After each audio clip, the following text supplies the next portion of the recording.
क्या लगता है सर, नगीना की सीट निकाल पाएंगे चंद्रशेखर आज़ाद? नगीना में कोई टक्कर में है ही नहीं। और मैं ये कहूँगा कि देश भर से जो हमारे सक्रिय कार्यकर्ता हैं वो नगीना में आकर डेरा डाले हुए हैं, प्रचार प्रसार में लगे हैं। और पूरी नगीना लोकसभा क्षेत्र में हमारे कार्यकर्ता बड़ी ही लगन और मेहनत से कार्य कर रहे हैं, और उनकी लगन मेहनत से ही हम लोग कहीं जनता आखिर चंद्रशेखर को क्यों वोट देंगे सर?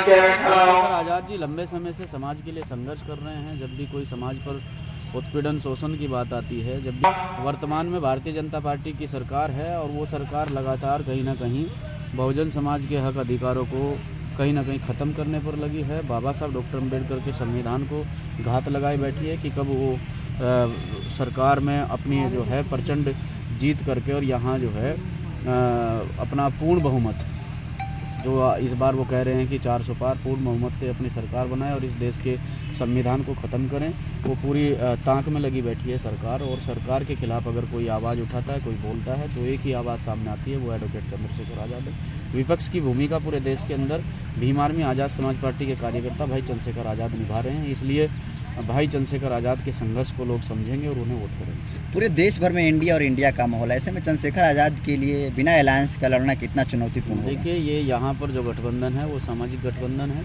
और हमारी मेहनत का गठबंधन है, लोगों से हमारा जुड़ाव है। और यहाँ पर जहाँ तक मैं बात करूँ, मुस्लिम समाज की आबादी लगभग 50 से 52% है, और यहाँ दलित समुदाय के लोग भी बड़ी भारी संख्या में रहते हैं, जिनका आपस में बहुत अच्छा प्रेम है, और वो भाई एडवोकेट चंद्रशेखर आज़ाद के संघर्ष को जानते हैं, पहचानते हैं, और वो उनके संघर्ष के आधार पर वोट कर रहे हैं। क्या बीएसपी सर चुनौती है यहाँ पर चंद्रशेखर आज़ाद के लिए? बीएसपी फाइट में नहीं। ऐसा कैसे कर सकते हैं? यहाँ पर सांसद सर गिरीशचंद्र जी सांसद रहे हैं, और क्षेत्र में जाकर आप देख सकते हैं किस प्रकार का माहौल है। 5 साल में एक बार भी वो क्षेत्र में जो है किसी के मरने में, जीने में, सुख में, दुख में कहीं भी शरीक नहीं हुए। सर, चंद्रशेखर आज़ाद के देखा जाता है रैलियों में कहीं जनसभा होती है, भीड़ बहुत अच्छी खासी आती है, लेकिन वोट में क्यों नहीं तब्दील होती है? देखिए, धीरे धीरे वोट में तब्दील हो रहा है। आप राजस्थान का रिजल्ट उठाकर देख लीजिए, वो हमारे ही प्रत्याशी हैं जिन्होंने केतली के सिंबल पर 76,000 वोट हासिल किए हैं, और वहाँ बसपा के प्रत्याशी को कुल मात्र 2800 वोट मिले हैं। तो कहाँ फाइट में है? अब जो है युवा समझ चुका है, और युवा पूरी तरह से भाई चंद्रशेखर आज़ाद के साथ में। आरोप लगता है सर कि आप लोग बहुजन समाज पार्टी को कमज़ोर कर रहे हैं, और इसकी वजह से बहुजन समाज पार्टी तो माननीय कांसीराम साहब के जाने के बाद में कुछ चंद लोगों ने बहुजन समाज पार्टी को बिजनेस बनाया, धंधा बनाया, और बहुजन समाज पार्टी के माध्यम से मोटी रकम जो है अपने घरों में भरने का काम किया है। तब से ही बहुजन समाज पार्टी कमज़ोर हो गई थी। ये तो साहब कांसीराम साहब की बनाई हुई खिचड़ी थी जो अब तक चली है।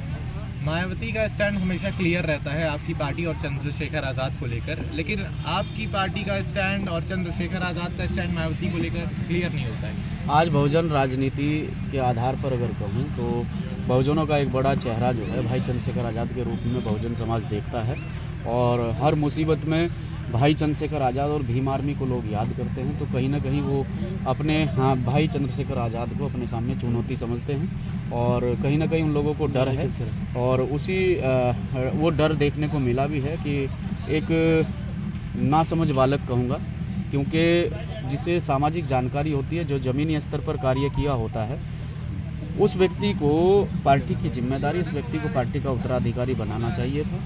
क्या बहुजन समाज पार्टी या बहुजन समाज में ऐसा कोई लंबे समय से माननीय कांसीराम साहब के समय से लोग कार्य करते आ रहे हैं, क्या कोई ऐसा व्यक्ति नहीं था कि जो पार्टी की कमान संभाल सके, पार्टी की जिम्मेदारी संभाल सके? ये पार्टी का पूरी तरह से सौदा किया गया है। साहब कांसीराम साहब की विचारधारा का, उनके आंदोलन का सौदा किया गया है, तब जाकर भाई एडवोकेट चंद्रशेखर आज़ाद ने पार्टी का निर्माण किया। सर, किससे लड़ाई रहेगी चंद्रशेखर आज़ाद को नगीना में?